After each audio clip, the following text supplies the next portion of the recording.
ये बाजरे की फसल है जो पककर तैयार हो गई है। फसल की कटाई शुरू हो चुकी है। ये बाजरे की बाली है, अच्छी मोटी बाली आई हुई हैं और दाना भी मोटा है।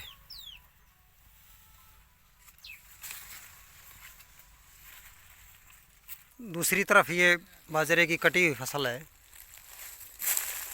बाजरे की फसल को पहले काट कर डालना पड़ता है और 3-4 दिन बाद इसकी बालियां हैं उनको चूटना पड़ता है, यानी दराती से उसको काटना पड़ता है।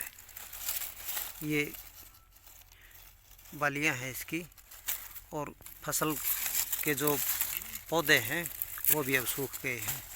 ये इसलिए करना पड़ता है ताकि इसमें नमी न रहे।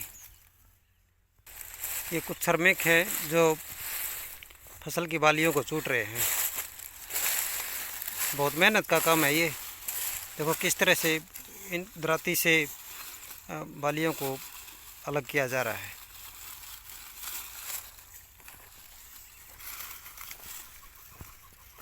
ये बालियां काट कर डाल रखे हैं।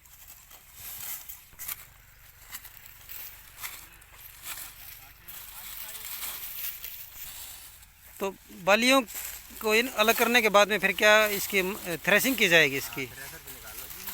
अच्छा, बहुत मेहनत कर रहे हैं। ये किसान हैं अपने, इन्होंने बाजरे की फसल उगा रखी है। तो बाजरे की फसल, क्या नाम है भाई साहब आपका? राकेश। राकेश जी, गांव कौन सा है? कैल्पा गांव है।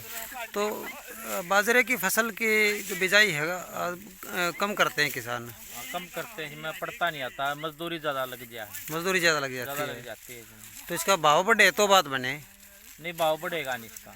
नहीं, अगर सरकार इसका भाव बढ़ाए तो बात बने ना। फिर बात बने। बाकी सभी लोग जीरी लगाने लग गए हैं। जीरी लगाने लगे तो वो तो जीरी कंपाइन से जीरी कट जाती है, मजदूर की जरूरत नहीं रही। इसमें ज्यादा मजदूरी लगा है, इसलिए पड़ता नहीं आता। इसमें मजदूरी ज्यादा लगती है। मजदूरी ज्यादा लगा है इसमें।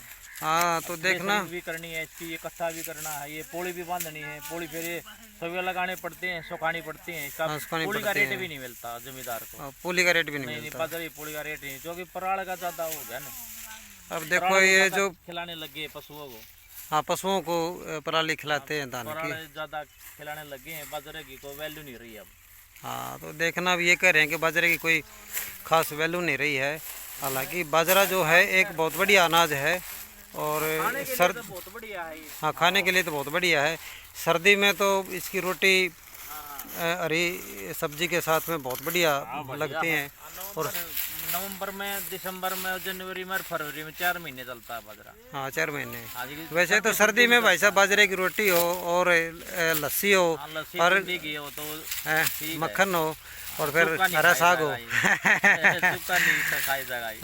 लेकिन साड़ा अनाज है ये बाजरा का। सबसे तगड़ा अनाज बाजरा है। सबसे तगड़ा है। तो सरकार को ध्यान देना चाहिए ना इस तरफ। तो सरकार नहीं ध्यान दे रही। जैसे गुवार खत्म कर दिया, बाजरा भी ऐसे खत्म हो गया। गवार भी खत्म हो गया। गवार भी खत्म हो गया, वो भी ठाडा अनाज था जी। हाँ, वो तो जैसे मानस भी खा लेते थे और डांगर भी खाते थे उसको, पशु सब भी खाते थे उसको, अच्छा था। लेकिन गवार भी हो गया। तो सरकार जो है, जो ये किसान कह रहे हैं कि बाजरे का भाव बहुत कम है, इसलिए किसानों ने इसको बोना छोड़ दिया। ये बाजरे का खेत है और फसल की कटाई करके खेत में इसको डाल रखा है और पहले इसकी कटाई की, उसके बाद में अब इसके बालियां अलग की जा रही हैं। फिर इसको बांधेंगे। मेहनत ज़्यादा है, आमदनी कम है। लगाने पड़ेंगे इसके। 4-5 गुया लग जाएंगे। हाँ हाँ, मेहनत ज़्यादा है ना। किला में 4-5 गुया लग जाएंगे। इनको करो अब 4 जने, मैं चलता हूँ 5 जने। हाँ हाँ, वही दिक्कत है ना। वही तो कह रहे हैं। सरकार किसान और मजदूर की तरफ ध्यान दे और उसकी फसल का जब तक पूरा पर्याप्त भाव नहीं मिलेगा तो तब तक किसान का उत्थान नहीं होगा। और किसान और मजदूर का जब तक उत्थान नहीं होगा तो देश का भी विकास संभव नहीं है। नमस्कार, मैं आनंद कुमार।